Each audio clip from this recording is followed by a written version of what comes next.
그 부동산에 이제 통화를 해서 삼성동 모아주택 관련된 상황을 현지 부동산 통해서 체크를 좀 한번 해봤습니다. 그리고 나서 이제 제가 이제 그 오늘 11일 어제 이제 글을 하나 썼어요. 지금 V 반등이 될 것인가 추가 하락이 될 것인가에 대해서 포스팅을 하나 썼는데, 지금 여기 보시는 것처럼 2002년 부동산 전망 어떻게 됩니까? 라고 유튜브에서 이렇게 이상우 애널리스트가 나와서 얘기했는데, 2002년, 2022년 전망 올해는 10%다 이렇게 얘기했는데, 안타깝게도 2022년 10% 상승이 아니라 34%가 꼬라박는 사태까지 벌어지는 상황이 됐고, 이러면서 이현철 소장이 2022년에 혜성같이 등장해서 한참 이제 떴죠. 그래서 이제 이분들은 이분들인 거고 2023년이 됐어요. 그리고 기준금리도 변동이 있는 상황이고, 그래서 앞으로 V 반등을 할 것이냐 아니다, 하락장에도 상승할 여력은 별로 없다, 이렇게 해서 하락이 될 것이냐, 이런 부분에 대해서 한번 의견들을 쭉 나눠서 한번 체크를 해보면은 좋지 않을까, 이런 생각이 들긴 합니다. 그래서 이제 한번 이 부분에 대해서도 한번 짚고 넘어가야 될 것 같고, 지금 이렇게 변동 생기는 상황에서 어떻게 될 것 같으세요? 상승을 할까요? 아니면은 하락을 할까요? 아니면은 다른 변수가 또 있을까요? 그래서 이제 오늘도 이제 조금 그 확장판으로 이제 글을 하나 더 이제 썼는데, 이거를 아침에 이제 보셨는지 모르겠는데 거래건을 한번 조사를 해봤어요. 그래서 이제 작년에 2022년에 평균이 1000건 이하로 떨어졌습니다. 그리고 그 하반기에는 이 100자리 수까지 떨어지는 상황이 됐어요. 그래서 이제 한번 체크를 해보면 여기 지금 보시는 것처럼 2022년 하반기부터 7월 달부터 1000건 이하로 쭉 떨어집니다. 12월 달까지 1000건을 초과하지 못해요. 그래서 6월 달까지는 1000건이었는데 7월부터 정확하게 딱 반기가 끝나고 나서부터, 그러고 나서 이 급격하게 거래도 줄면서 가격이 하락하면서 저가 매수세가 들어옵니다. 그래서 1월달, 2월달 거래는 되긴 했는데 지금 2월, 3월은 이제 확실히 마감을 쳤죠.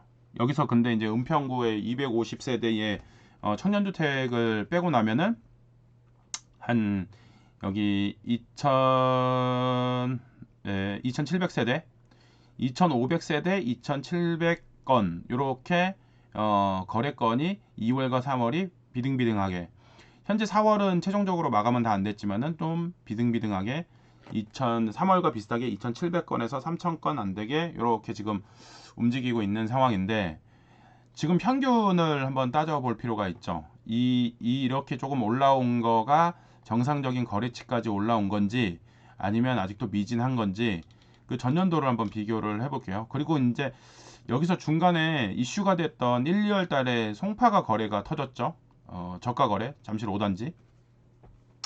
그러면서 이제 거래가 이제 촉발되는 상황이 되긴 했는데, 저변으로 확대를 되느냐, 지속적으로 추가 상승이 됐느냐를 해봤을 때는 이렇게 보시면은 253건 이내로 이렇게 좀 떨어지는 추세를 좀 보이고는 있습니다. 그래서 이렇게 봤더니 1000건 이하에서 1000건이 넘어서는 이제 거래는 발생은 하긴 했는데, 요 밑에 지금 여기 제가 쓴 것처럼 거래가 증가는 했다, 거래는 증가했어요. 근데 정상적인 거래 수준까지 일까에 대해서는 체크를 해보면 2018년의 거래 현황을 봐보면은 2018년의 평균은 5000건이에요. 그리고 최고가는 12000건까지 올라갔어요. 5000건이 넘었죠. 2019년 5000건 이상이에요. 하반기는 10,000건 이상으로 향상이 됩니다. 10,000건 이상으로. 그리고 2020년 평균 6000건이 돼요. 한 달에 5000건 이상으로 7개월 이상을 유지를 합니다. 그 다음에 21년 하반기부터는 거래가 급감을 합니다. 상반기까지도 5000건을 상회를 하다가 이제 21년 하반기를 접어들면서 1000건대로 내려옵니다. 1000건대로 11월과 12월에 1000건대로 내려오고, 22년에 1월에 접어드니까 1000건, 그 다음에 2월부터는 이제 1000건 이하로 떨어지고 3월 달에 다시 1000건대 이렇게 올라가는 듯 하다가 3월과 4월, 5월 이렇게 조금 올라가는 듯 하다가 6월 이후에 그 다음에 7월부터 급감을 합니다. 22년에.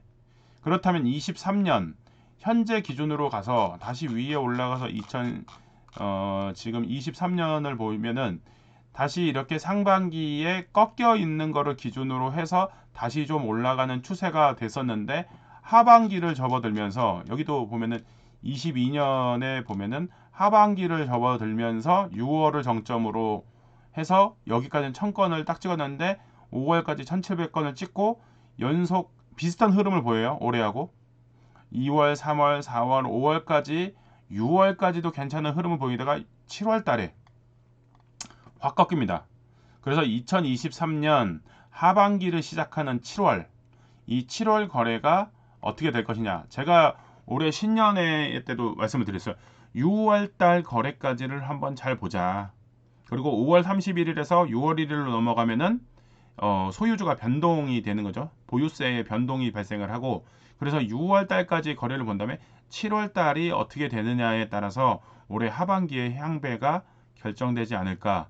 이게 뚫고 올라가면서 위에 본 것처럼 5,000건으로 상회하는 쪽으로 계속 2,000건을 넘어서서 3,000건, 4,000건, 5,000건 이렇게 넘어간다 그러면 지금 얘기하는 V자 상승을 가능하다라는 얘기를 할 수 있겠지만 그게 아니라 2022년처럼 하반기에 밑으로 깔리는 현상이 생기면 이건 심리적인 충격이 상당히 클 겁니다. 올해 상반기에 산 사람들도 아 이거 물렸다 라고 생각할 수 있는 시그널로 받아들여질 수 있어요. 그래서 이런 부분들에 대해서 한 번쯤은 잘 생각을 해볼 필요가 있습니다. 이런 것들을 이제 체크를 하면서 움직여야 되고 지금 청약이 일부가 이렇게 열기를 띠고 있는데 요거는 상황을 잘 생각해 봐야 되는 게 단계적인 방향으로 보이고 있어요. 진짜 상승이고 괜찮다고 싶으면은 청약 1순위에서 마감이 쳤어야 돼요. 내지는 특공에서도 경쟁률이 엄청 높아야 되고 근데 지금 광명 같은 경우에 지금 청약 나온 것들이 특공에서 약간의 기대치를 주고 이것도 크게 올라간 것도 아니고 어느 정도는 사람들이 혹할 정도로 이렇게 반영이 됐는데 이게 1순위에서 마감이 되지 않고 2순위도 마감이 되지 않고 적은 평형은 결국에는 뺑뺑이 돌려서 정리가 되는 상황까지 이르렀습니다. 완판은 했죠. 그래서 요거에 대해서 보는 시각이 중요한 거예요. 완판이 됐다는 시그널에서 상승을 할 것이다 라고 생각할 수도 있는 거고 지금처럼 단기적으로 상승을 했기 때문에 이거는 좀 더 관망을 해볼 필요가 있다. 내지는 하반기에는 하락할 수도 있다. 이렇게 생각을 할 수가 있어요. 그래서 추이와 흐름을 체크를 해볼 필요가 있는 게 지금의 상황입니다. 그래서 현재 상황들을 한 번쯤은 잘 생각을 해볼 필요가 있어요.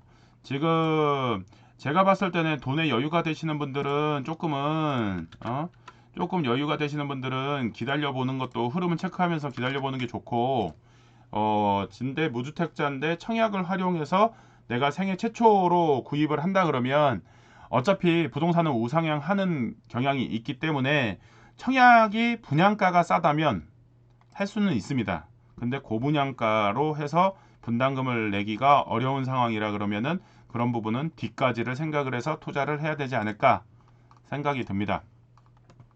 그런 생각 없이 투자를 했다가는 이제 패가망신할 수 있겠죠. 그래서 이제 지금 현재 상황에 대해서 상승을 하냐 하락을 하냐에 대해서 추이를 지켜보면서 포지션에 따라서 자기 상황에 따라서 투자의 방향은 많이 바뀔 수 있다라는 거 염두에 두고 투자 계획을 세우는 게 좋을 것 같습니다.